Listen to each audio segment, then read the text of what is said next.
we are going to learn about the fundamental rights. The section on fundamental rights has often been referred to as the conscience of the Indian Constitution. Conscience of the Indian Constitution is the soul of the Indian Constitution.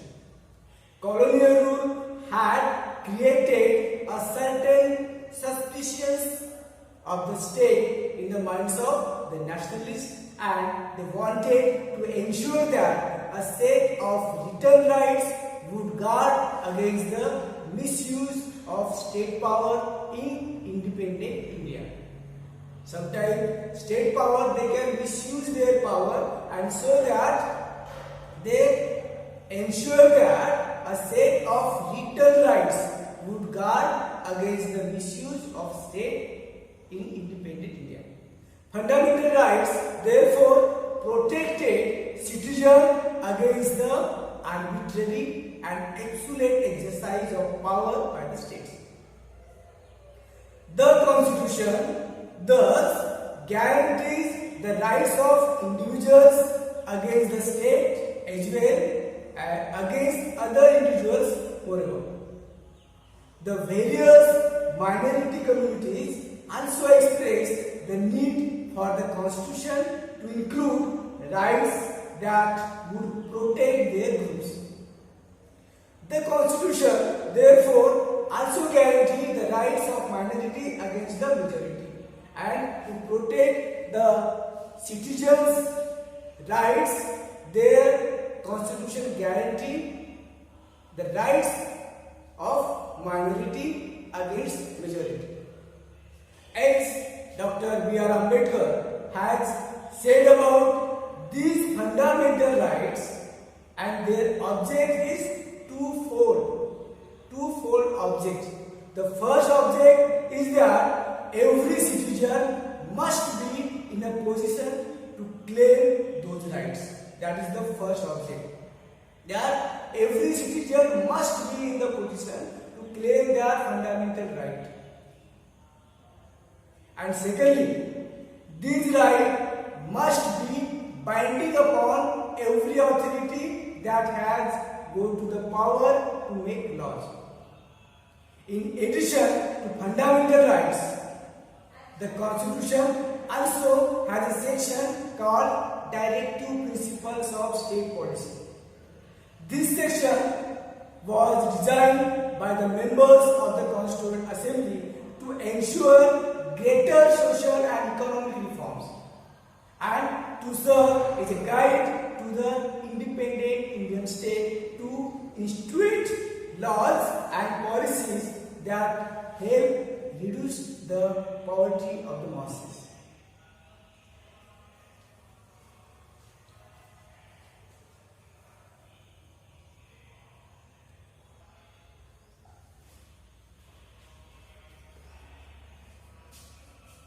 The fundamental rights in the Indian Constitution include right to equality. First is right to equality. Right to equality. Right to equality. All persons are equal before the law. This means that all persons shall be equally protected by the laws of the country. It also stated that no citizen can be discriminated against on the basis of their religion, caste or sex. Even person has access to all public places including playgrounds, hotels, shops, etc. So all these public places the person can be accessed. The state cannot discriminate against anyone in matters of employment. But there are exceptions to this that you will read about later in this book. So the practice of untouchability has also been abolished by the right to equality. Okay. So these fundamental rights is very important. Right to equality. According to the right to equality, all people are equal before the law. and state can't be discriminated. Second is right to freedom. Second right is right to freedom. Right to freedom. Second. These rights include the right to freedom of speech and expression. Right to freedom of speech and our expression. The right to form association, and we can form our association also. The right to move freely and reside in any part of the country. We can reside to any part of the country and we can move freely across the country. And the right to practice any profession, occupation or business. And these rights also give us that we can occupy any profession, any business. Okay? That is the right to freedom. And third is right against exploitation. Right against exploitation.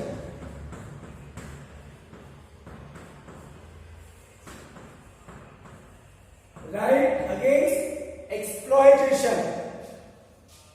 The Constitution prohibits human trafficking, forced labor and employment of children under 14 years of age. That is right against exploitation. Then fourth is right to freedom of religion. Right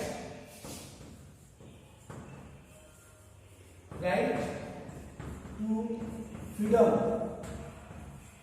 of religion. Freedom of religion. Freedom of religion. That is fourth right. Religious freedom is provided to all citizens. Every person has the right to practice, profess and propagate the religion of their choice.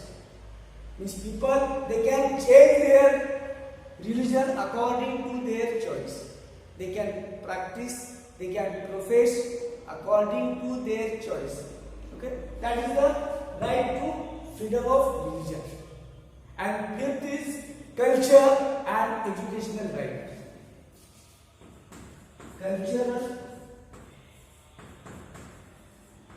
Culture and educational right.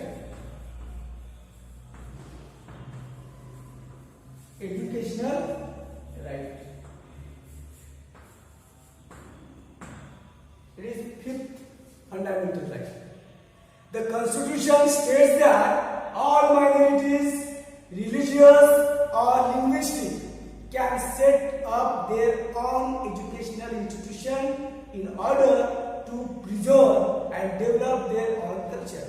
And so that in Maharashtra there is Marathi institution, in different states there is a different institution.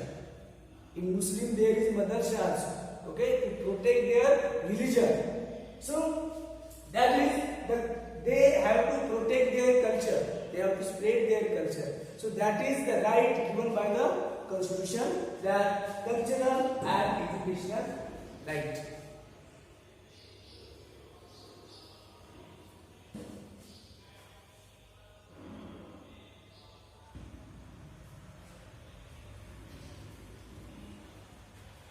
And then sixth right to constitutional remedies. This allows citizens to move the court if they believe that any of their fundamental rights has been violated by the state. If state violated their fundamental rights, so they have right to constitutional remedies. They can move to the court if they think that their fundamental rights have been violated. Because it is the sixth fundamental rights Right to constitutional remedies.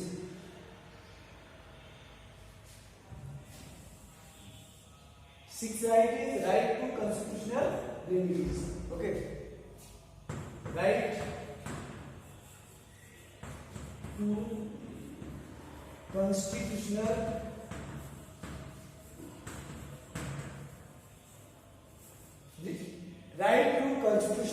remedies.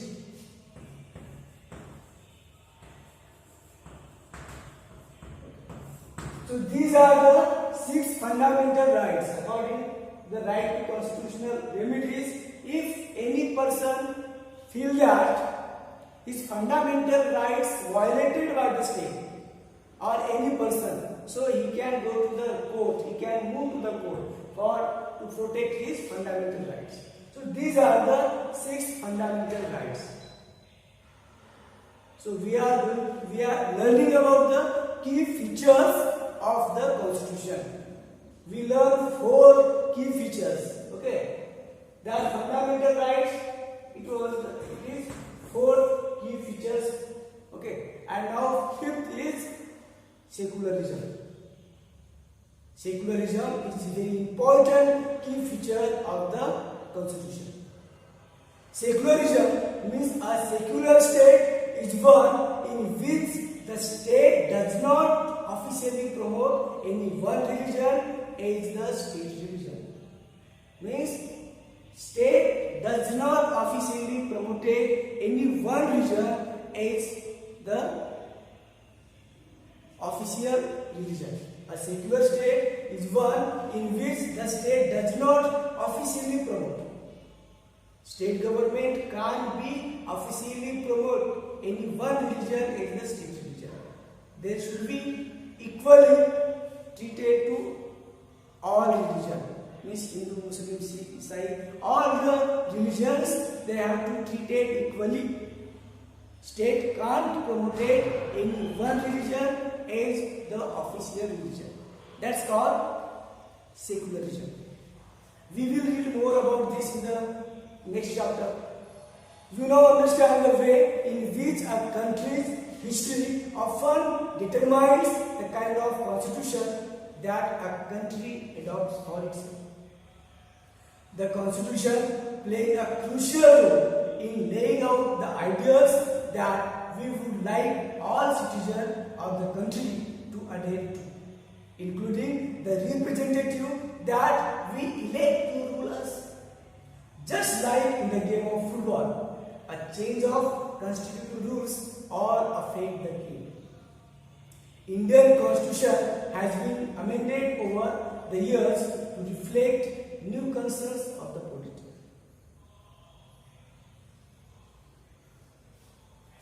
So it is about the fundamental rights. In next period we will learn new topic. Thank you very much. Thank you for watching this video.